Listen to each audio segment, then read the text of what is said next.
L'assainissement dans les législations nationales, ça fait toujours partie de nos messages prioritaires. On va de nouveau le pousser lors de cette conférence et c'est une demande récurrente depuis...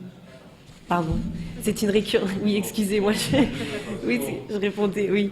C'est une demande récurrente de la société civile, mais on n'est pas naïf non plus sur cet enjeu car on sait que certains États ont constitutionnalisé le droit à l'eau et c'est pas pour autant que ce droit humain-là est effectif dans leur pays. Donc il nous semble que c'est une étape nécessaire mais pas suffisante. C'est pas parce qu'on constitutionnalise le droit à l'eau et l'assainissement qu'on les reconnaît pleinement qu'ils sont pour autant effectifs. Mais ça reste un outil politique et législatif fort pour pousser les États à travailler à l'effectivité de ces droits.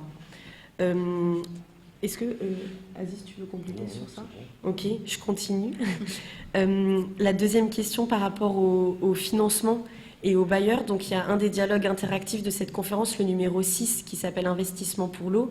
Il est coprésidé par la France et l'Afrique du Sud, qui sont respectivement des pays présidents du G7 et du G20 cette année.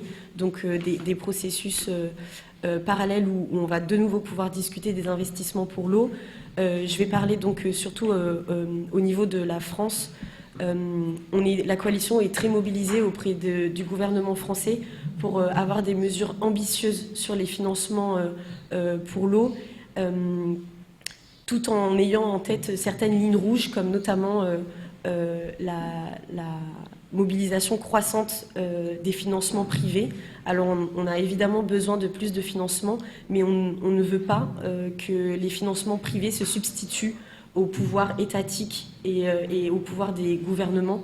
Donc on a plusieurs mesures détaillées. D'ailleurs, il y a cette petite fiche que je pourrais vous distribuer où on détaille nos mesures sur le dialogue numéro 6, enfin sur tous les dialogues, mais y compris donc le numéro 6 sur les investissements, afin que ce dialogue ne se transforme pas en piège, disons, pour les populations et la société civile, mais bien comme un outil pour l'effectivité des droits humains à l'eau et l'assainissement.